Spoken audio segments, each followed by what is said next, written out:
नमस्कार प्रिय दर्शकों, एक बार फिर आपका स्वागत है हमारी YouTube चैनल प्राचीन ज्ञान सच्चा ज्ञान में। प्रिय दर्शकों, आज की कहानी बहुत ही बढ़िया है और बहुत ही इंटरेस्टिंग होने वाली है। ये कहानी बहुत ही प्रेरणादायक है। जो लोग इस कहानी को दिल से और मन से सुनते हैं उसके घर में कभी भी कोई कलह उत्पन्न नहीं होगा। उसके घर में हमेशा सुख और शांति बनी रहेगी। माँ लक्ष्मी का सदैव आगमन रहेगा। प्रिय दर्शकों, ये तो आपने बखूबी सुना होगा कि जिस घर में रोज लड़ाई झगड़े होते हैं, रोज कलह उत्पन्न होता है, उस घर में बरकत नहीं होती, माँ लक्ष्मी का आगमन नहीं होता। जिस घर में सुख शांति होती है उस घर में सुख समृद्धि की प्राप्ति होती है और माँ लक्ष्मी का निवास सदैव बना रहता है। ये कहानी हमारे जीवन में हमें ये प्रेरणा देगी कि हमें घर में लड़ाई झगड़े क्यों नहीं करने चाहिए और जिस घर में लड़ाई झगड़े होते हैं तो उनको किस तरीके से रोका जाए। प्रिय दर्शकों, घर में सुख शांति का होना बहुत जरूरी होता है, क्योंकि जहां सुख शांति होती है वहां लक्ष्मी निवास करती है। जहां कलह उत्पन्न होता है, लड़ाई झगड़े होते हैं, वहां अलक्ष्मी निवास करती है, दुख दरिद्रता निवास करती है।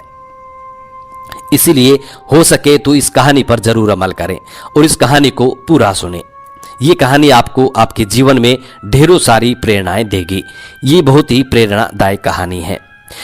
शुरू करने से पहले जो लोग हमसे नए जुड़े हैं वो हमारे चैनल को सब्सक्राइब करें, अच्छे अच्छे कमेंट करें, बेल आइकन ऑन करना ना भूलें ताकि हर आने वाली वीडियो का नोटिफिकेशन सबसे पहले आपको मिले। प्रिय दर्शकों, हमारे इस चैनल में हम रोज नई कहानियां, नई नई जानकारी लेके हाजिर होते हैं। शुरू करते हैं प्रिय दर्शकों आज का ये प्यारा सा वीडियो। प्रिय दर्शकों, एक जंगल में एक मोर एक मोरनी रहा करते थे। मोर और मोरनी दोनों बड़े हंसी खुशी रहते थे। एक दिन मोरनी मोर से कहती है कि पिया जी, हमें यहाँ से चलना चाहिए और यहाँ से चलने के बाद जहाँ हमारे समाज के पक्षी रहते हैं, जहाँ काफी सारे मोर और मोरनी रहते हैं, हमें वहाँ चलना चाहिए। मोर मोरनी से कहता है कि प्रिय, वहां चलेंगे तो लड़ाई झगड़े होंगे, इससे अच्छा तो हम सुकून से दोनों यहां रहते हैं। लेकिन मोरनी जिद करती है। प्रिय दर्शकों, दोनों उड़ करके एक नगर में आ जाते हैं। मोरनी की जिद करने पर दोनों उड़ करके एक नगर में आ जाते हैं। उस नगर का राजा पशु पक्षियों की भाषा को अच्छी तरह समझता था। उस राजा ने क्राउ शास्त्र की पढ़ाई की थी।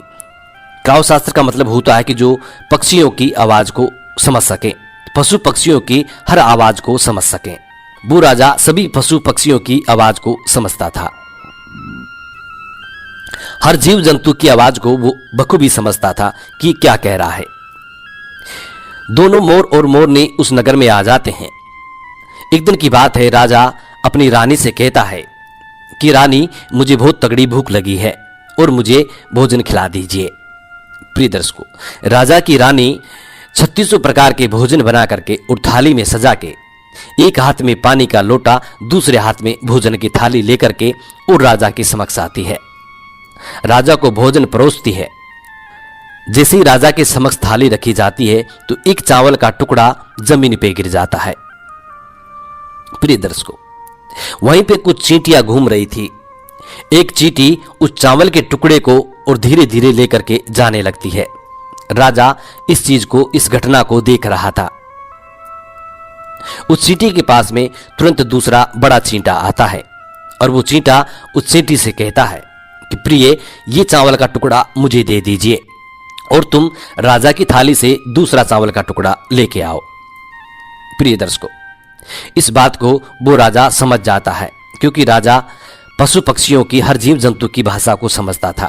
तो राजा इस बात को समझ जाता है कि चींटा चींटी से इस बात को कह रहा है। चींटी चींटा से मना करती है, कहती है नहीं, राजा को पता चल जाएगा तो मुझे मार देगा। लेकिन चींटा फिर भी कहता है, चींटा कहता है कि राजा को कोई पता नहीं चलेगा, नहीं, राजा हमारी भाषा को समझता है। चींटी फिर जाने की कोशिश करती है, लेकिन आधे रास्ते से वापस लौट जाती है और जाके चींटे से कहती है कि नहीं, मैं नहीं जाऊंगी, हो सकता है राजा को पता चल जाए और राजा मेरी मृत्यु भी कर सकता है। चींटा चींटी से कहता है। चींटे को इस बात का भान हो जाता है कि राजा हमारी बात को सुन रहा है और समझता है।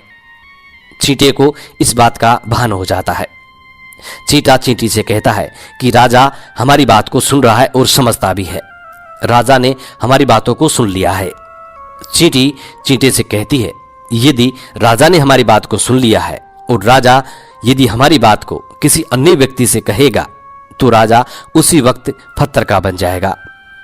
राजा चींटा और चींटी की इस बात को बखूबी सुन लेता है और समझ भी लेता है। राजा इस बात को सुनकर हंसने लगता है। राजा को हंसी आ जाती है। जैसे राजा को हंसी आती है, उधर राजा की रानी रसोई से बाहर कदम रखती है। जैसे रसोई से बाहर निकलती है तो राजा हंसता हुआ दिखाई देता है। रानी राजा को हंसता हुआ देखकर सोचने लगती है कि शायद मुझसे कोई गलती हुई है, इसलिए राजा हंस रहे हैं। रानी राजा के पास में आती है और राजा से कहती है, महाराज, क्या मुझसे कोई अपराध हुआ है? क्या मुझसे कोई गलती हुई है जो आप इतने तगड़े हंस रहे हैं? राजा कहता है, नहीं, ऐसी कोई बात नहीं है, बस ये तो यूं ही हंसी आ गई। प्रिय दर्शकों, रानी जिद करती है और कहती है, नहीं, मुझे आपको बताना ही पड़ेगा कि आप किस बात पे हंस रहे हैं। राजा बार बार मना करता है क्योंकि राजा को पता था, राजा को ये मालूम था कि चींटी ने ये कहा है, यदि मैं चींटी वाली बात किसी को बताऊंगा तो मैं पत्थर का बन जाऊंगा। इसलिए राजा रानी को ये बात नहीं बताना चाहता, लेकिन रानी बार बार जिद करती है और कहती है, आपको मुझे बताना ही पड़ेगा। यदि आप मुझे सच्चा प्रेम करते हैं, अपनी रानी मुझे समझते हैं, तो आपको बताना ही पड़ेगा। अब राजा बड़ा धर्म संकट में पड़ जाता है। राजा बार बार मना करता है। यदि राजा रानी को बात बताता है तो पत्थर का हो जाएगा, यदि नहीं बताता है तो रानी का विश्वास खत्म हो जाएगा। प्रिय दर्शकों, रानी जिद करने लगती है। कहते हैं ना, त्रिया हट और बाल हट बहुत तगड़ी होती है। दोनों हट से हमेशा बच के रहना चाहिए। जितना हो सके इनको संभाल के ही रखना चाहिए। प्रिय दर्शकों, रानी त्रिया हट करती है। त्रिया हट के चक्कर में राजा को झुकना पड़ता है और राजा कहता है, ठीक है, यदि मैं आपको ये बात बताऊंगा तो आपको पछताना पड़ेगा। रानी कहती है कि अभी तो आप मना कर रहे थे कि यूं ही कोई बात नहीं है, अभी आप कह रहे कि मुझे पछताना पड़ेगा, जरूर कोई तगड़ी बात है। तो रानी और भी ज्यादा जिद करने लगती है। राजा कहता है, ठीक है, यदि आप नहीं मान रही हो तो किसी जंगल में चलते हैं, वहां मैं आपको इस बात को सुनाऊंगा। प्रिय दर्शकों, राजा रानी रथ में सवार होकर के और जंगल की तरफ निकल जाते हैं। जैसे वो जंगल में, घनघोर जंगल में पहुंच जाते हैं और राजा इस बात को शुरू करने लगता है, रानी को सुनाने लगता है। जैसे वो थोड़ी थोड़ी बात कहते गया, जैसे ही राजा थोड़ी थोड़ी बातें रानी को सुनाता गया, वैसे वैसे वो धीरे धीरे पत्थर का होता गया। जैसे राजा ने आधी बात रानी को सुनाई तो आधा पत्थर का हो गया।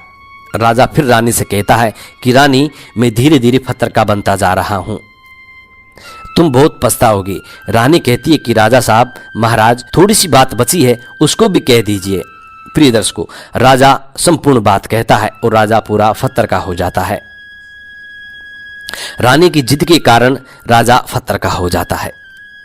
रानी सर पकड़ के रोने लगती है। उस पत्थर को हिलाने की कोशिश करती है, मगर भारी भरकम पत्थर कैसे हिले, क्योंकि राजा बहुत भारी था।